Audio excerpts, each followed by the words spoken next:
and co-chair of Hispanic Heritage Month, and so welcome to everyone.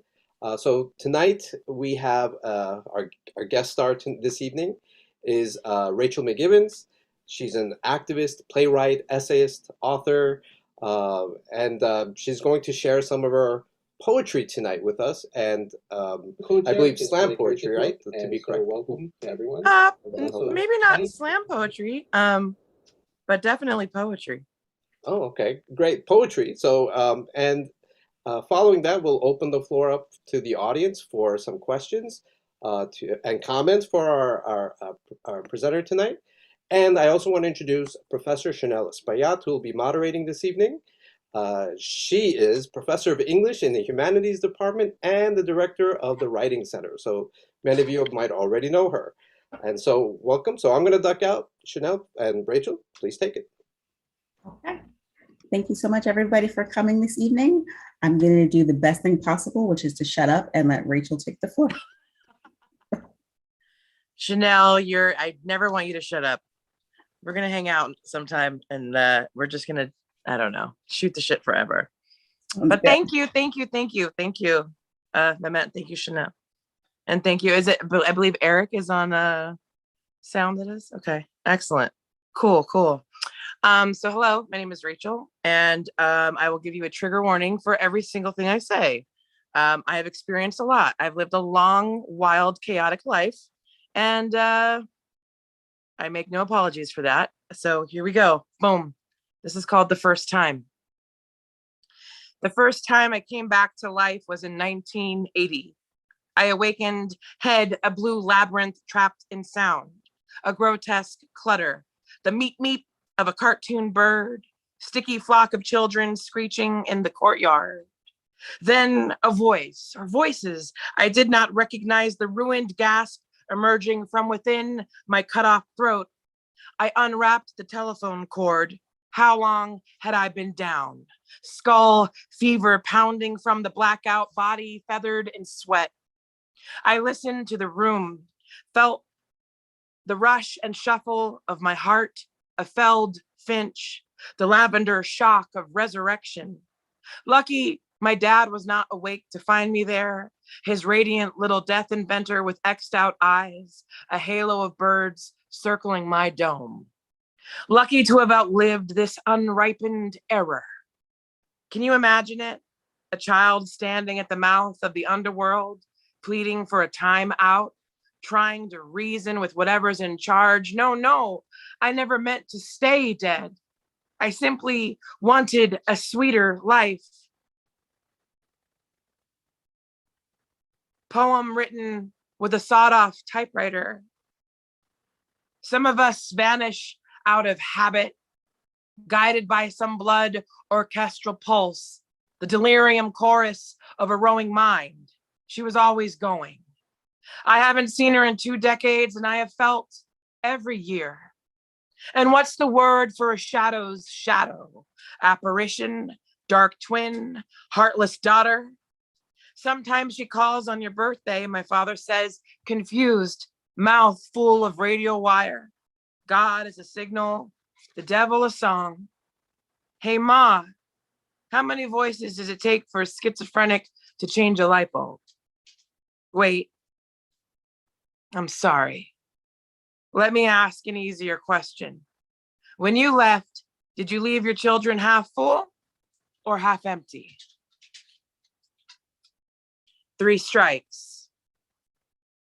After Uncle Phil got 8 years for cocaine possession, I inherited his bedroom, a modest kingdom, magnificent in its starkness, ball chain hanging from an exposed light bulb, narrow mattress, a weightlifting bench, its iron rings laced in dust. Nights my struck face throbbed, when my body swelled blue from every pore. I'd lie in bed and pray to vanish, closed my eyes so tight I saw stars. I wanted to become the reversal of light, to exist only within the hard, clenched black. Kindergarten pariah with a sweet tooth for death.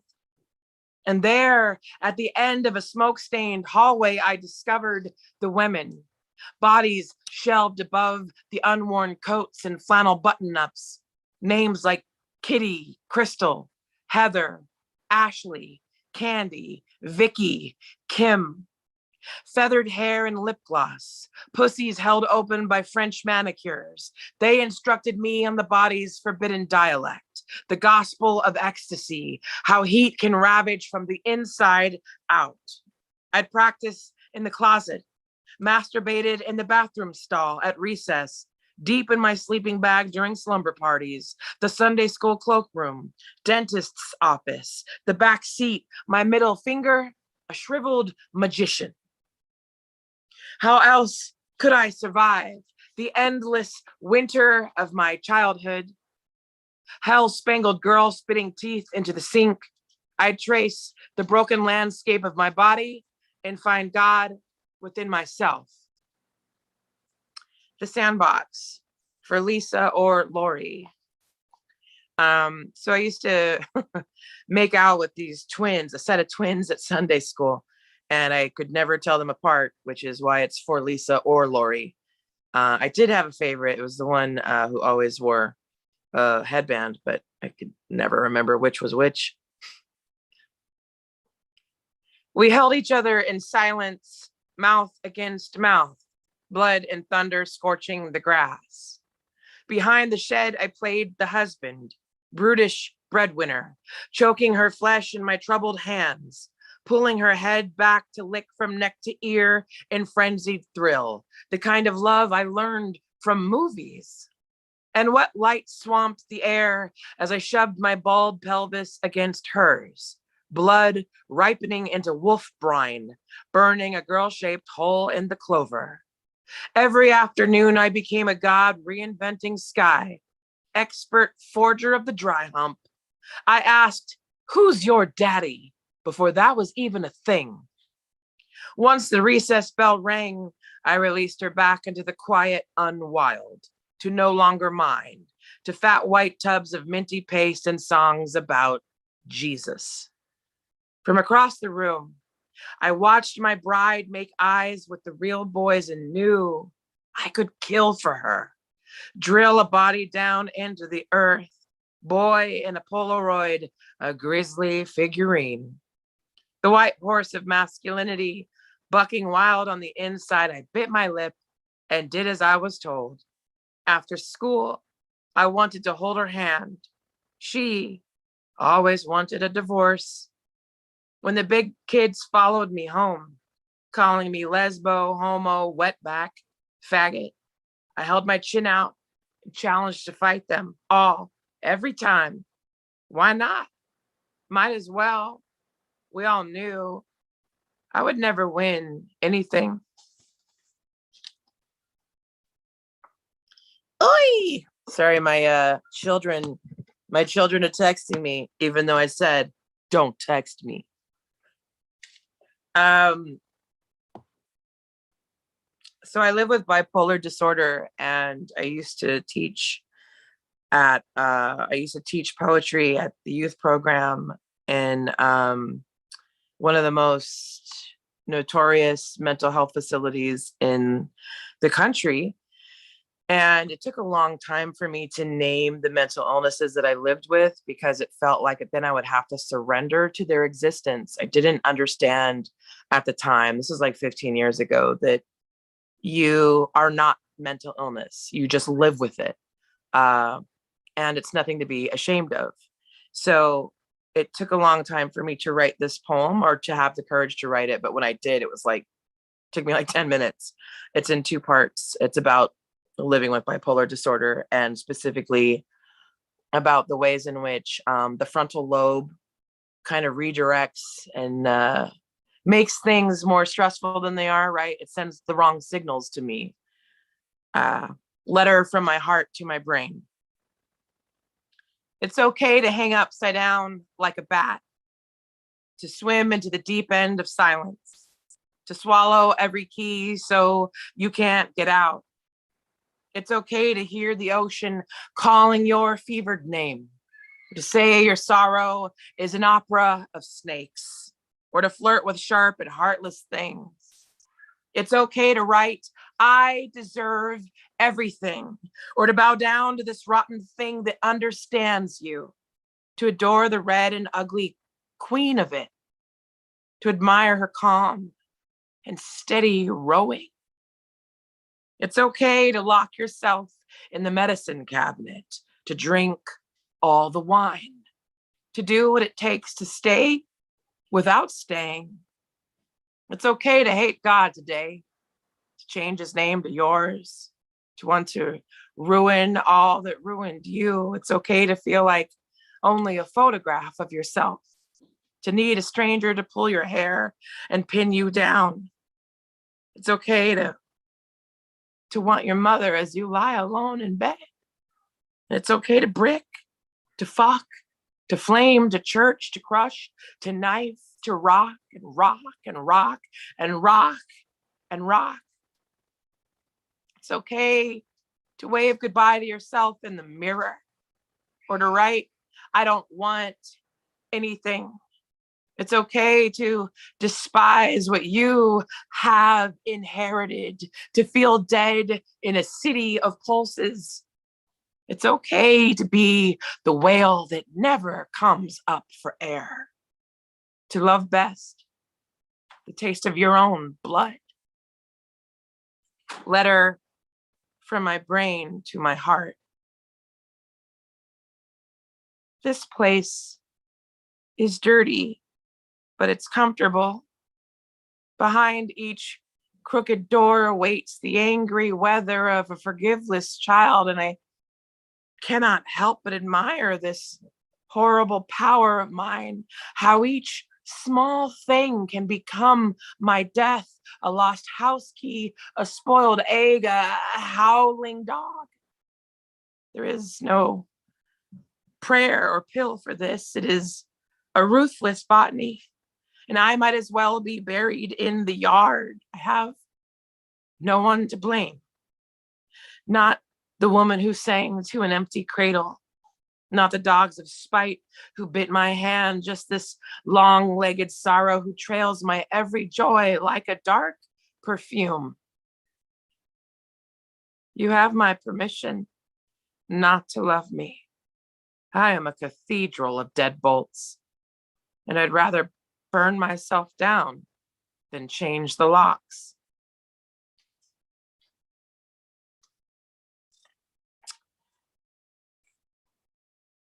Drought, California. So I grew up in Santa Ana, California, where there were many undocumented migrant workers. You could go to this really like high-end shopping mall, and across the street there were fields and fields of strawberries, and migrant workers bent over in excruciating heat, sometimes with children, just picking and picking. And it was really interesting because I was raised by a very self-hating Mexican man in a Chicano family. They were all gang bangers and drug traffickers. And my dad really tried to distance himself from what he considered the stereotypical Chicano lifestyle. And he really wanted to assimilate. And so, me and my brother were considerably, we were off-white kids, and he wanted us to lean into that. But my curiosity often made him very upset. Drought, California. I wrote this after my child asked me what illegal aliens means. Once they've rid their bodies of an impossible country, become flatbed livestock in migration, you coin them not of this earth, beings of neither flesh nor light. When I was small, I saw men and women, brown terrestrial bodies bent in the field a mile from the strawberry stand in 95-degree heat, 100, 103. I'd ask my father to stop the car, to gobble each sunlit jewel, adorn my mouth in bleeding seeds. No, he'd answer, sharply, as if their sweat contagious. When the woman at the taqueria attempted to speak to me in audible hieroglyphics, I knew it was something mine, but not mine. No habla español, my father said. My closed mouth, a thorn shoved hard into her lip. When my great-great-grandparents arrived from Durango, they wore no disguises. Mercedes, vibrant in a handmade dress. Pedro, my father's namesake, in a silent gentleman's hat. Did they too imagine becoming ghosts like I have, like I do? Boneless satellites in lace, swaying above their children's heads. If no child of mine becomes a poet, will the absence of my tongue shimmer like betrayal in their mouths?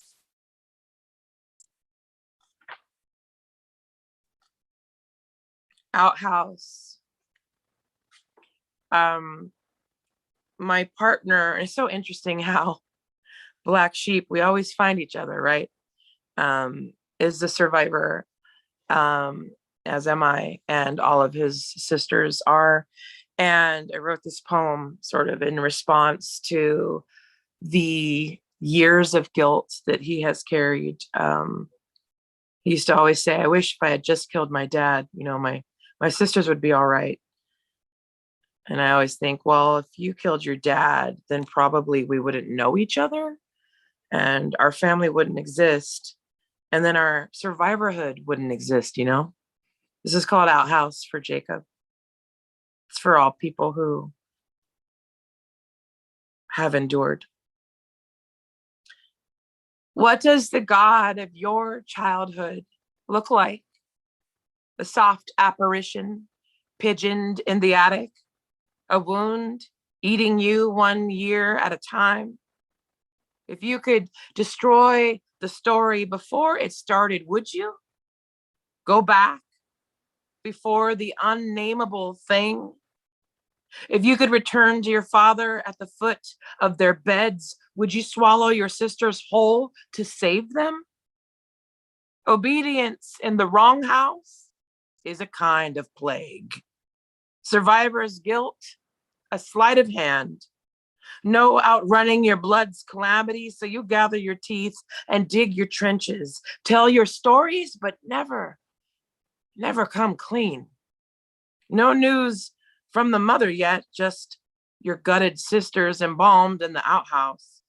Your ageless smile going bad in a frame. The second time. So I opened with the first time. I have a trilogy of poems. In my first book, Pink Elephant, I call it the Escape Trilogy. It's the first, second, and third time that I ran away from home from my abusive father. And in Blood, I wanted to kind of revisit that element. And these are the 3 times, I'm going to read to you the 3 times I came back to life. And the first one was after my first attempt as a preschooler. The second time was in my classmate's mouth. Lying on the floor of her baby blue bedroom, she asked, do you think you're a boy or a girl? And everything inside me came bruising to the surface. Neither, I said. And it was understood. In that charged silence, she rolled over, draped her wronged body over mine, as if to anchor the damaged bastard with no desire to stay. She listened to the awakened heat of me, its bright song infecting my blood. Our feral bodies, driven by unmothered chaos, returned each other to the living. All hail the power of a proper finger fuck and the wet demolition of shame. What I had once mistaken for death was instead a door.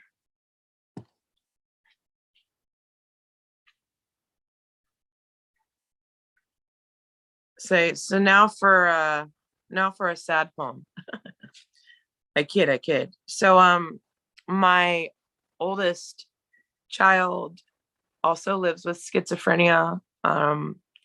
It was like an unfortunate lottery because it is on my paternal and maternal side of the family. I have a cousin who just passed away recently, homeless, who also lived with schizophrenia. And so lineage is really, I don't know, it's kind of like a double-edged sword. I have a lot of pride in what, I pass down to my kids. And then also a lot of worry. I'm a mother of 5. So it's hard really sometimes to imagine that it's me. I'm the reason why my child suffers. In January, when nothing could, let me start over. In January, when nothing could thaw, my son confessed he wished me dead. Then, piled in the center of the attic bedroom floor, a most cruel jackpot. Every gift I'd ever given him, a diary of fang and venom. The trees, crippled by ice, stood watch as my son moved slowly down the street like a hearse, then gone.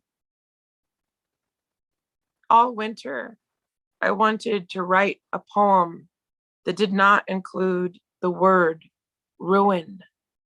My body, this house, the child who refused to take hold. Such desperate, complicated thefts. Pry my mouth open. Find the stench of a final prayer. Dear gods of flesh and instinct, forgive my boy's inherited crimes. The voices that spin his brain into a wooden horse. Grant him a warm home, far away from this body. My blood has never been, will never be kind.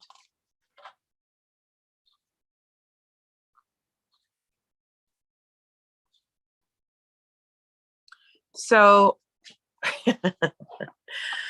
people used to think that I was crazy, and then I proved to them I was. And I also really had no concept of like,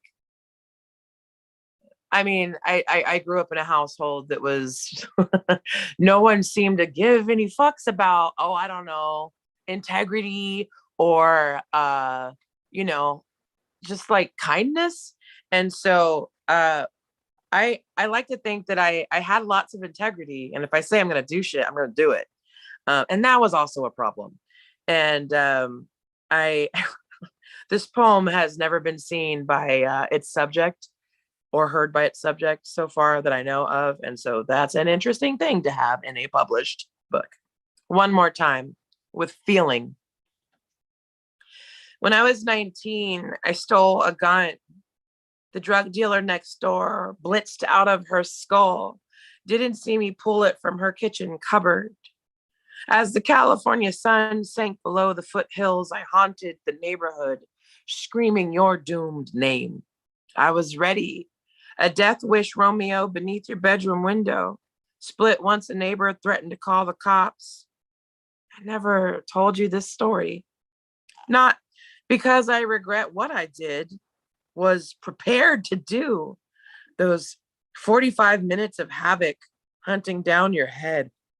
Back then, I wasn't shit, just electrified violence and all fists and safety pins, an unwed mother with no address. And you had parents, freckles, a 3-story house. And I listened to you spit your angsty little punk rock fiction while I slept in parks and ate from garbage cans. When I learned that you were coveting the man I loved, I felt my insides darken. Cursed your well-fed royalty disguised as grit. Got tired of the forgery. Wanted all the black-eyed wealth to myself. Bang, you're dead. Wish I could say I've put those days behind me.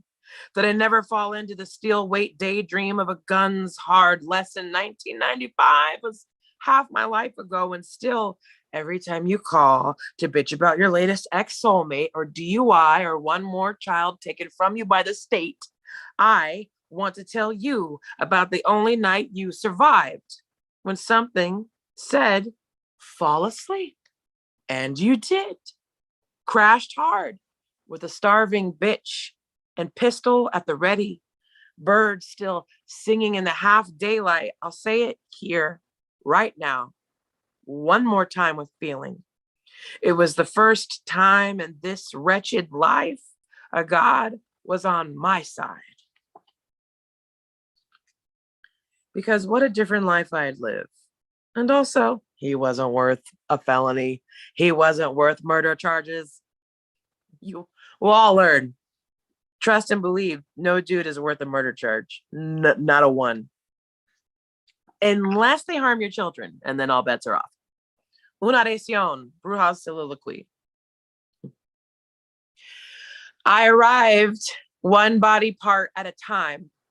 First, the scalloped middle, blue-roped torso, eyes, nose, and ears blood-licked. Then the blur of this electric mouth, the wet unfolding of my arms, legs, and fists. The last, of course, this cauldron of a cunt. The nurses delivered me to my parents on a dinner plate. My father howled. Mother thinned down to a milkless shadow. I've always been a God-hammered girl. Dirty as a turnip, I crawled into the blind center of the earth, a worm built to outlast the swallow. When I was young, I kissed the girls too hard, riddled my tongue with a father's profanity. I thought that this was how to become a boy. Bent daughter of a six-fisted man, I wanted the safety of a cock, permission to roar.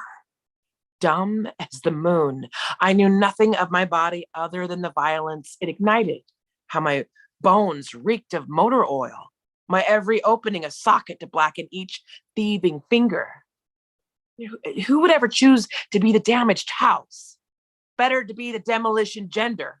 Cinder block and dog rotted, I strutted the world. Strutted the world and turned the mirrors and swore off every version of myself. And it wasn't until the third time my body was taken from me and I learned how to love it. And now I walk the streets, forcing men into uncomfortable eye contact. You want to fuck with me? I want to fuck with you. What greater burden? What more unconquerable revolt is there than that of a resurrected woman? Ripe with vengeance, I termite. Tomorrow I'll button my blouse with a dozen kitchen knives and cast your dreamless skulls into the cemetery soil. And that's just breakfast. I own my blood. What you borrowed, I will come back for. Scratch your name on a coffin nail. Bind it in hair and wax. An ungentle ceremony for your ungentle hands. O captive, my captive, I have coined your suffering song, have driven you back into its hellish light.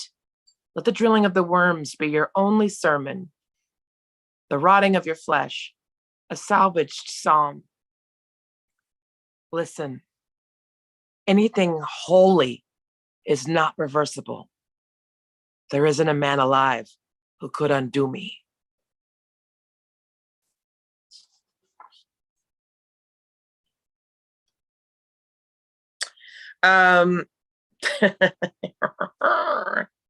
So this poem I love to do. I mean, I like to do all my poems really. That previous one, I have it memorized still.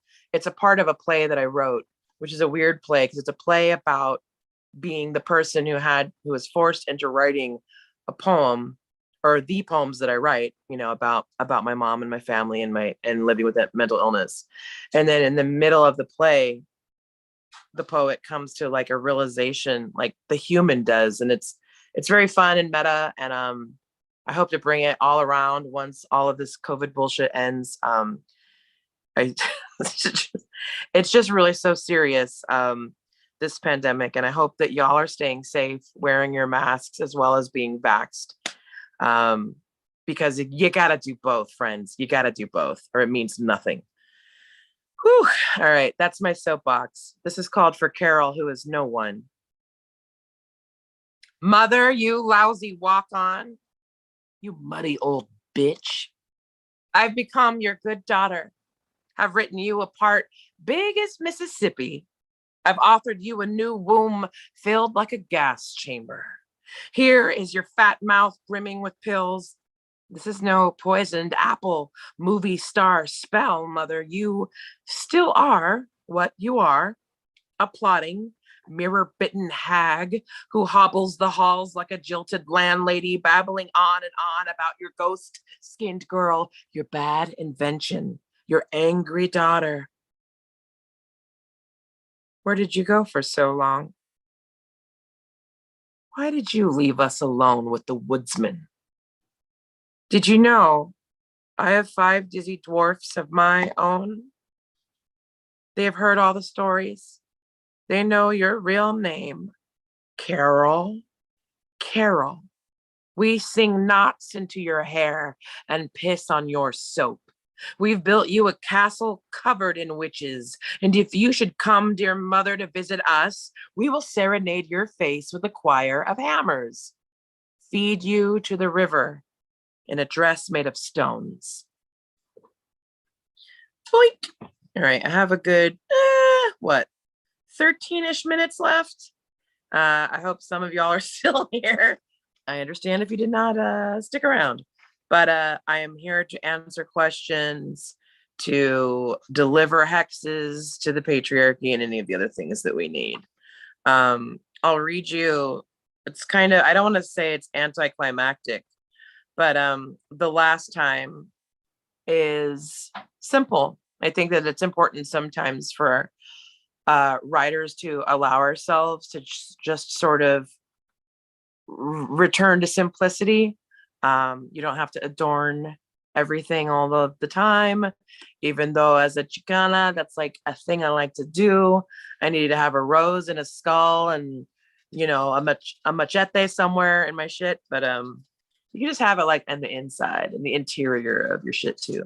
It's called The Last Time. The last time I came back to life, I did it alone, not in bed where I'd willed myself dead so many years I became an apparition, not in the bathroom where I fed my body to a hungry blade and cut down my hair with a match. It was not in the arms of the man I tried over and over to amputate, or in the songs of my kind and clever children. No, the last time I came back to life was in the middle of an ordinary day while at the grocery store when I caught my reflection in the butcher's glass and did not flinch.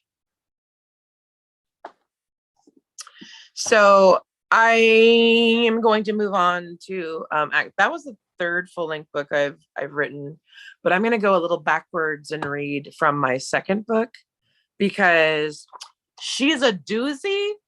She's out of print currently, but I'm in talks to get her back in action. And you know, you give your books to small presses, hoping that, you know, you can help keep them afloat. And then sometimes it doesn't happen. And then sometimes your books become, you know, unhoused. And I'm okay with that though, because true story, if you get solicited by Poetry Foundation to have your poems on their website, I don't submit to them. I don't fucks with them. However, I do take their money. If they solicit you and the poems are no longer in a book, you get all the cash money. And that's exciting. Because ordinarily the presses will get the money, which is a significant amount to have a poem up on their website. So that's kind of a funny, clever way of me, once again, sneaking into sort of like a hoity-toity literary publication / journal, whatever, but without submitting. That's kind of like a funny thing I do often. Like there are journals that will interview me and yet not accept any of my poems ever. So I always find the back door. I'm not stalling, I promise. I just like these stories because I never went to college. I think I have 3 decent books, and you can still do it, right? So it's great that y'all are in, higher education.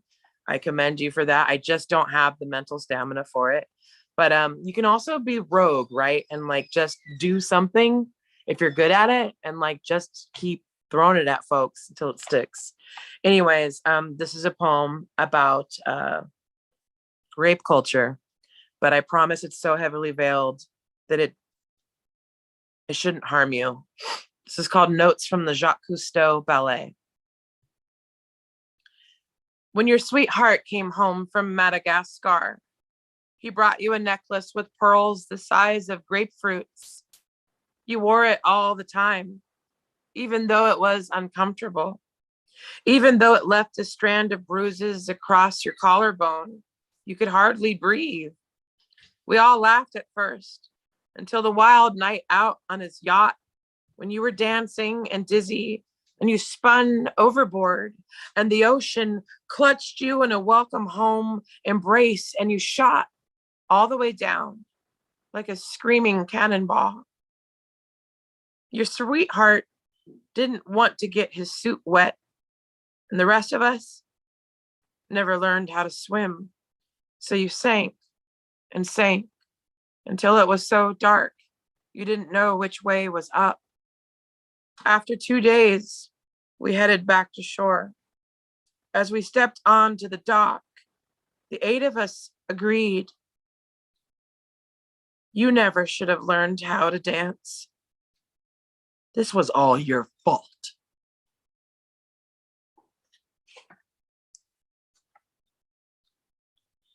So,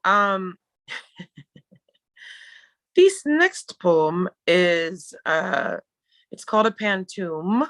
If you're unfamiliar, the first line becomes the last line, and it's repeated, and there's however many stanzas you want, but it's a rolling where you're going to hear the same line again. But I do a little bit of tweaking because Maxine Cumin did it, and I thought, well, I want to do that too. Variations of the same line, but I adhere to the rules. This is called Poem for 3 Dead Girls of Last Summer. My sweetheart says I can no longer watch the news. You worry too much. And he is right. My fear is a drilling, constant, blood thick. That girl in the suitcase, that wife in the river, that woman in the elevator needed me. I worry too much. It is my right. My fear is a drilling, a songless bird perched upon my shoulder. That wife in the river, that woman in the elevator needed me, but I have 3 girls of my own, and they are mine, mine, mine. And the songless bird perched upon my shoulder watches over them, my sweet little Gretels who follow me home. These 3 girls who are mine, mine, mine, gobble up my heart like a hunk of bread. When men see them, my dear little Gretels, they follow me home. When there's a knock at the door, I stash my darlings in a cupboard. They come to gobble up my girls like hunks of bread. Men line up like ants to take them away, to carry them home. When there's a knock on my door, I hide my darlings inside a cupboard, like bowls of sugar. When they sleep, I wrap them in kite strings, line them up like ants so no one can take them and carry them home. They clutch their dolls, and all night long they wish for boys like bowls of sugar.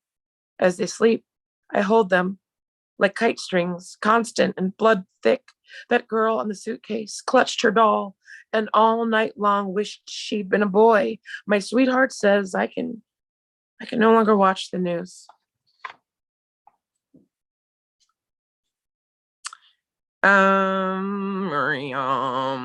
Hope you're all there, still alive, doing well, drinking water. I have fun with this poem because I'll close out. I'm going to go back to the other book, actually. I'm a big fat liar. Not even in the other book. This is called Mammoth. It's very hard to find. It's very rare, very limited edition. And it's a very small book about a very small life. My niece passed away. She died of a very rare cancer when she was 23 months old. And it changed my family.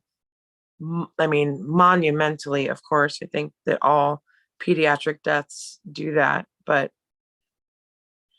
it made demands of ourselves. It made us recognize more fully how unwell we were living, how we weren't venturing and discovering and exploring.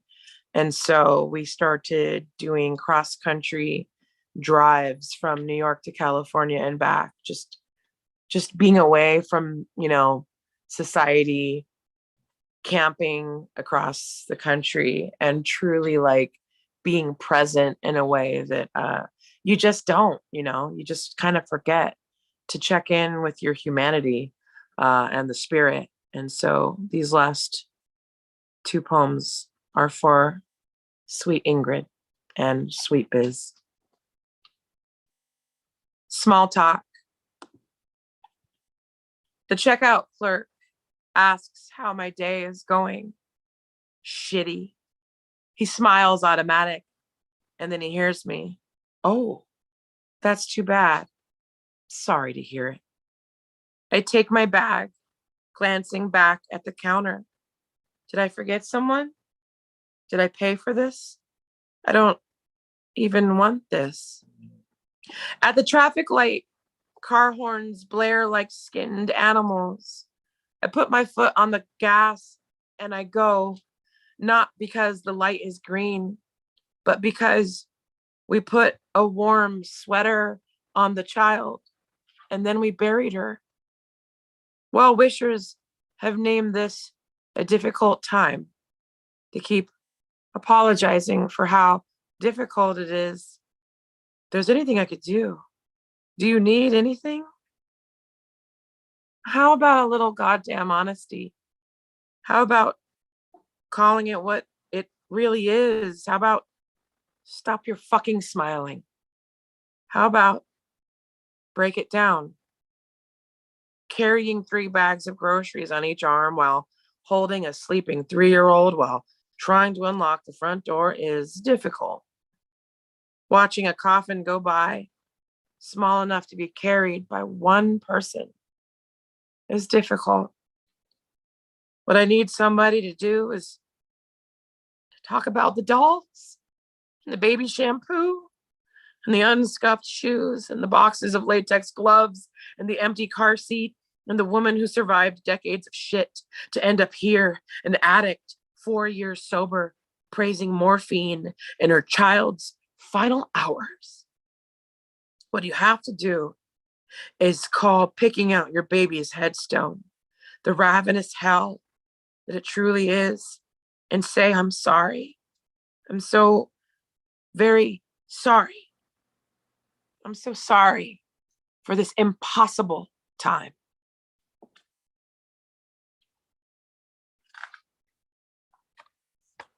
Sav. Woo.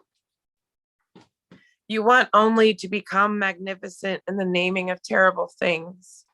You want suddenly to have children, or want the children you do have to stay in the yard where you can see them.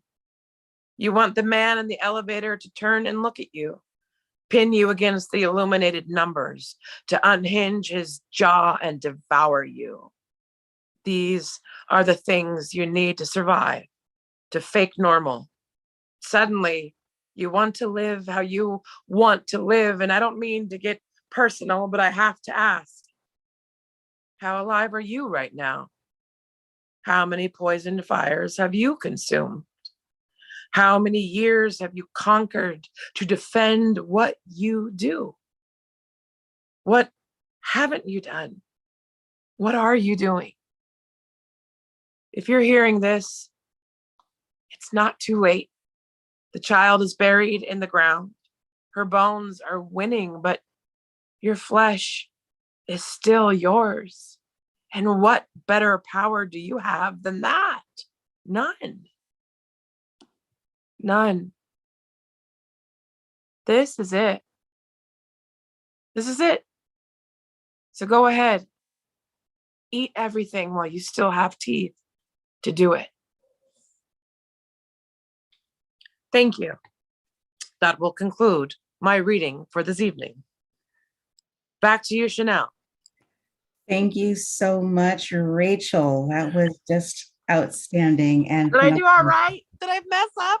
Are you kidding? Are you kidding? No, that was phenomenal.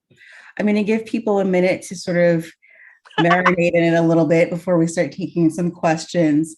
Gracias. Thank you so much. I'm going to lead off the questions with the obligatory, tell us a little about your process, please. My process is pretty chaotic, to be honest.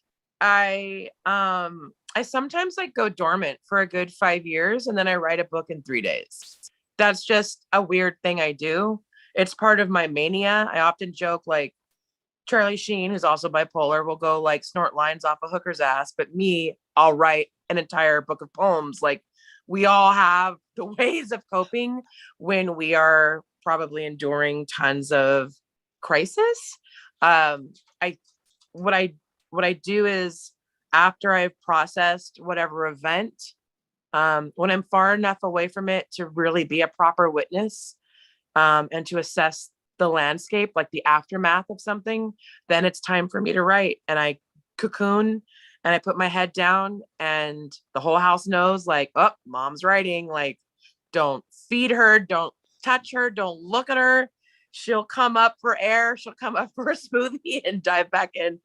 And it's just a strange process for me, but what I do a lot, and it's something I tell everyone in every workshop I'm ever in, is I watch movies, I listen to music.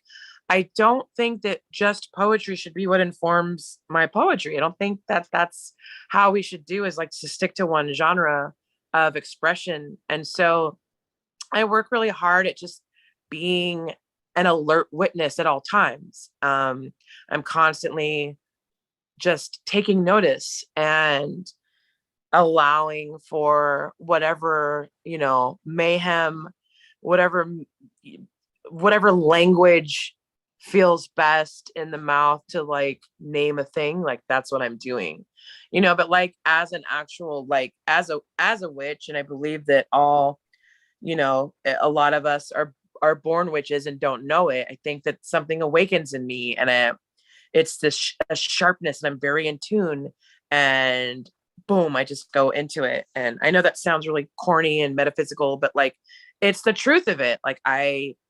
Once I realize that I have to write, I cannot stop, and I do it. And then I go eat a sundae and hang out with my kids for, ever. And then it's an interesting thing, because I don't believe in writer's block. I just believe I'm ready or I'm not ready. And that's it. That is fascinating. You don't believe. I know, it's weird. I love that. I'm going to hang on to that one for a while. Cool. So for people who are in the Zoom with us, you can go ahead and type questions into the chat. If you're watching via the live stream, you can type into the chat there as well. Mehmet, did we have any questions come in? Yes, actually we do. Son Jarocho MX writes, what advice would you give to those who want to express themselves through poetry, but are unsure about how to go about it? I think the best thing for you is to find find your kin. I was introduced to poetry in high school, and it was, dead white men who wrote about rolling vast hills. And that was not anything I could possibly identify with. There was no lineage between, myself and, Wordsworth. There just wasn't. And it wasn't until I found Sandra Cisneros and IE and Lucille Clifton and Anne Sexton and mad women, folks who were unafraid to speak on how devastatingly human we could be at times.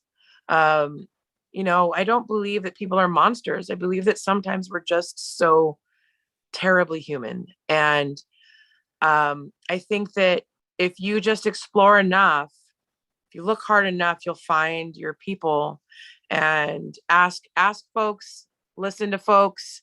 I found poetry very, very late in the game, but I had been a playwright all my life.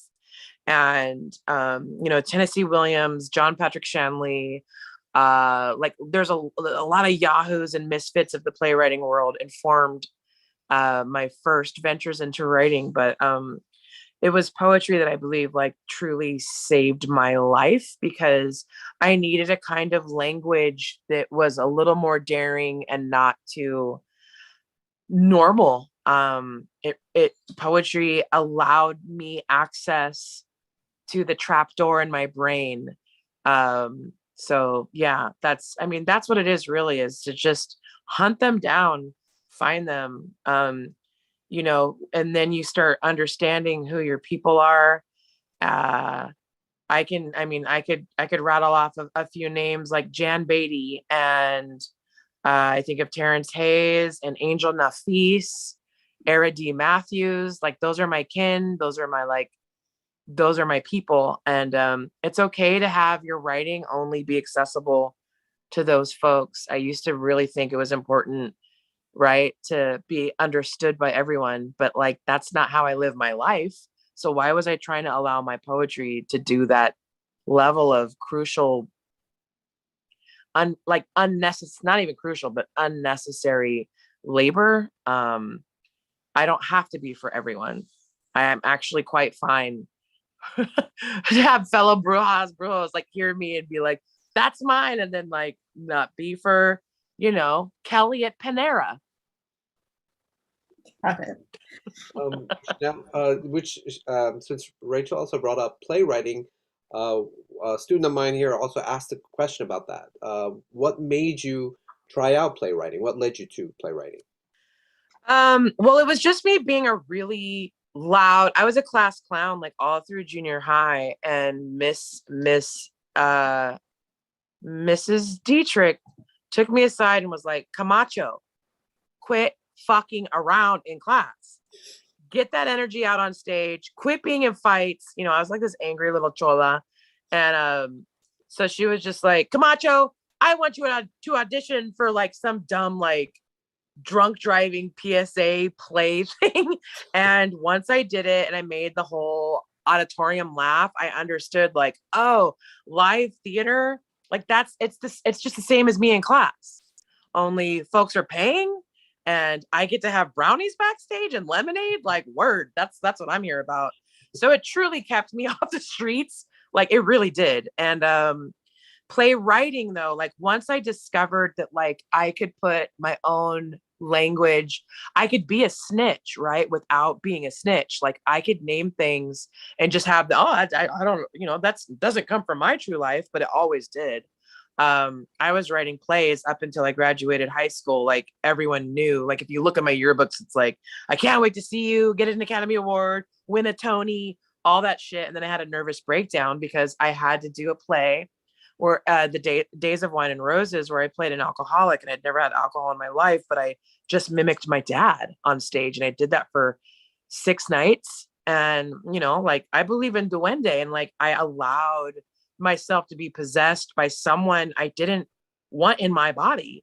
And so I had like this existential crisis and realized I wasn't going to allow someone else's words in my body for a while. And I haven't been on stage or written a play since I was 17.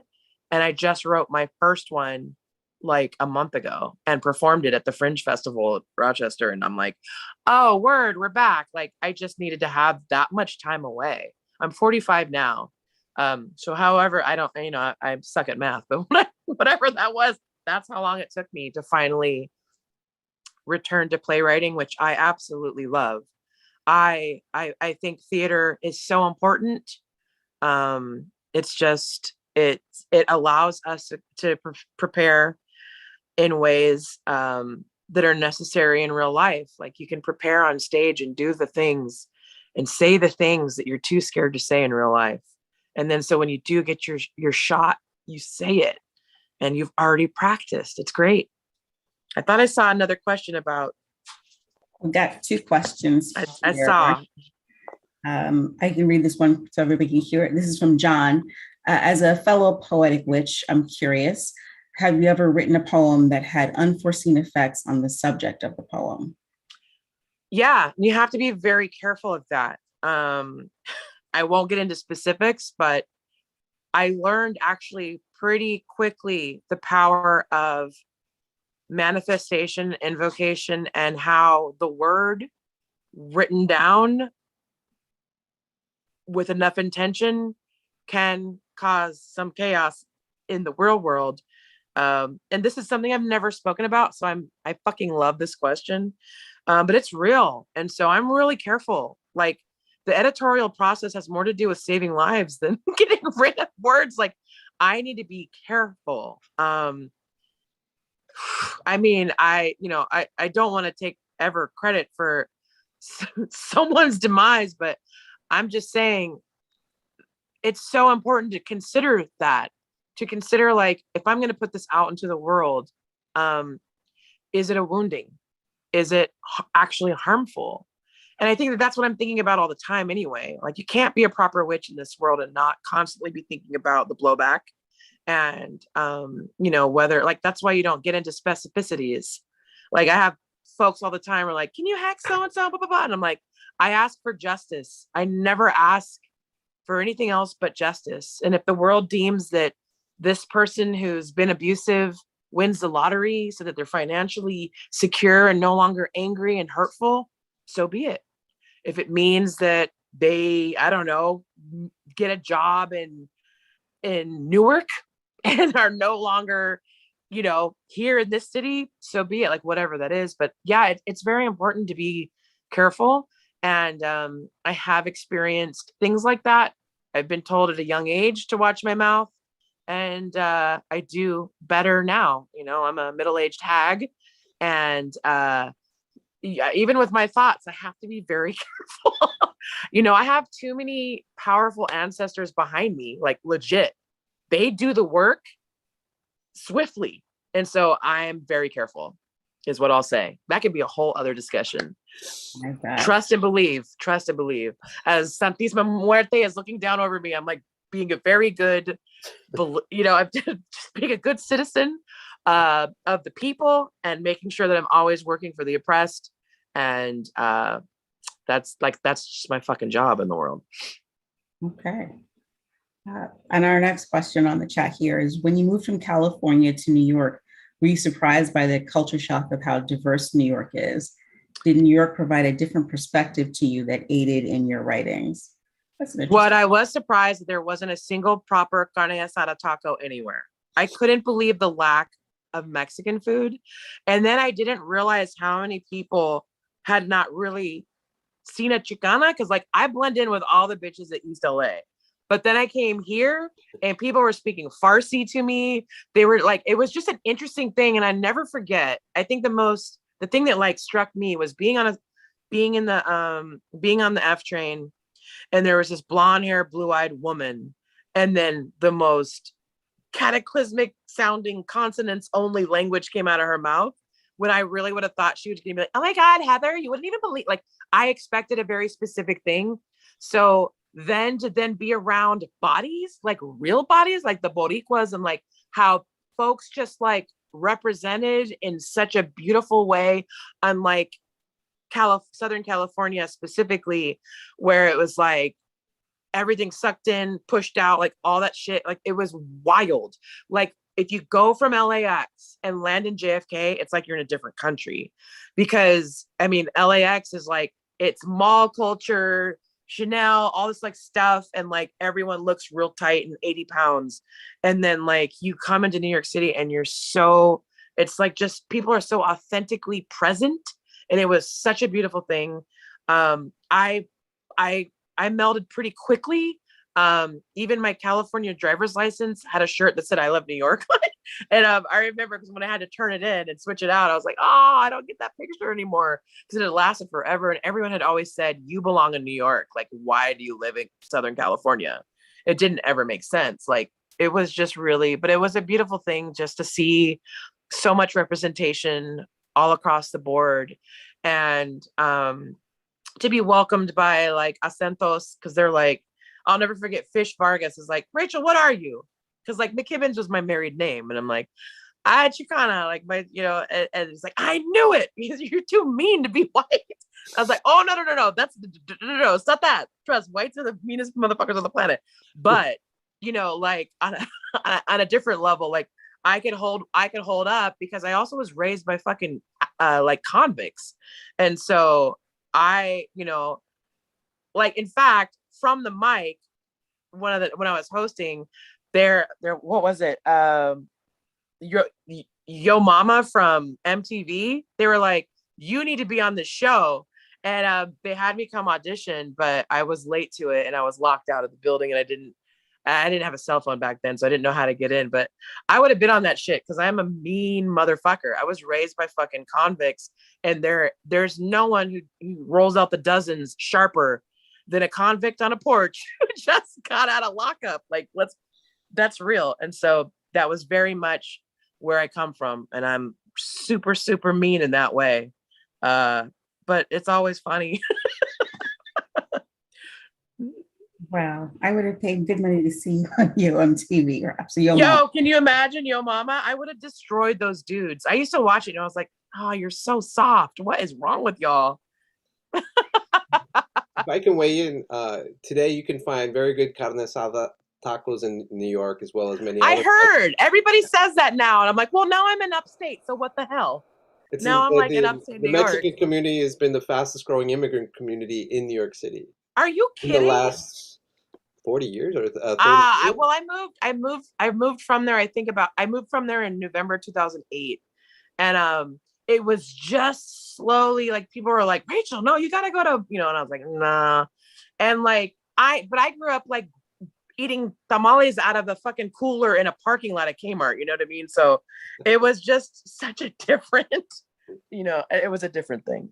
It was very different, but I found some good stuff here. There's a few places. People from Oaxaca are here now. And yeah, absolutely. So I'm happy about that because it's like, and it's great too, because I own a restaurant. And so we have some tacos and I have my grandmother's frijoles, and like people, when they eat it, they want to ask who the cook is. And I'm like, that's my grandma's shit. Like frijoles, like it just seems like, okay, pinto beans, but like, no, when the Latinx people eat it, they're like, okay, this was not made by a white person. I'm like, well, off-white, like I'm a pale bitch, but I make some proper motherfucking Mexican food. Okay. Mehmet, are there any more questions on your end? On my end, no. Okay. I think we're actually at the end of our hour anyway. That went by so fast. Wow. Well, thank you so much, Rachel, for... Oh, Chanel, come on. Thank you. Thank you for reading. Thank you for speaking. I'm going to turn it over to Mehmet to close us out with some additional information. But thank you again so much for coming to our community. Thank you, my dear. You're majestic. I appreciate you. Thank you. Thank you again, Rachel. Really powerful work. And I just, when I think of your poetry, I really think of, art is life, it's survival. It's redemption. So when I thought it moved me in that sense, I thought. I appreciate that. Thank you. That's why I think arts education is just so fundamentally important, because it really could mean the difference between survival and living and not living. Yeah. Yeah. Like I know I would have been incarcerated if it wasn't for an artistic outlet that allowed me to openly grieve, to openly speak, to testify. The shit's important. So thank you for giving me that opportunity to share that space with y'all. I appreciate you immensely. Oh, just before you go, I did want to ask you, would you like to list the publications that you have for our audience? So that maybe sure. I think, well, right now the only book you can really grab is Blood, but it's really it's a big, powerful, anthemic book, and it doesn't pull any punches. And that how is the title spelled? BLUD? It's BLUD because it's blood and mud, because that's where I come from. That's all my kin. We come from the mud. There's a whole poem about it. On my shelf right now. I Oh, can are you highly serious? That recommend makes it. me bashful. No. Buy I it. You get should so get it. shy about that. Oh, I think Melanie Klein has a question. Go ahead, Melanie. Hi, Rachel. I just want to thank you for your work and acknowledge what you did here in reading to kind of like a void, a Zoom void of squares, you know? I know that's tough as a teacher and as someone who reads poems to do that when it's a blank screen in front of you. And I just thank you for that. Like, I have had a terrible day and I was able to listen to you and eat and drink and move around as I needed to. Aw, And I was good. able to like focus in a way that I couldn't have otherwise. And I really appreciate that. And Well, I think, send you blessings and I hope that you have a better day and I hope that tomorrow is softer for you. thank you. Thank you. Thank you, Melanie. So just to close out the evening, again, thank you, Rachel McKibbens, powerful work. Please check out her publications. One of them, as she mentioned, is Blood. And so I just wanted to close out the evening by also talking about reminding you of our last event for Hispanic Heritage Month, which is Thursday, October 28th, Learn to Bomba with Dr. Drum. Bomba is a Puerto Rican tradition of music and dance. It's powerful, it's communal, and it's been a source of activism, especially with the Black Lives Matter movement of late. So Dr. Drum is going to be on campus from 12:30 to 1:45, Thursday, October 28th, at the Washington Quad, so outdoor event, and he's going to share the music of bomba, but also teach us the dance of bomba in the tradition of bomba. So this is an opportunity to move a little and try something new. Hopefully, all of you can come and make it. I know I'll definitely be there. It will be also live streamed at www.sunidutchess.edu/live, which also has a YouTube link. And also, just to remind people of the library exhibit through October 31st at the library, just at the entrance, a collection of the written word and images recognizing the history, heritage, and accomplishments of Hispanic and Latino Americans of past and present. So please check out that exhibit at the library as well.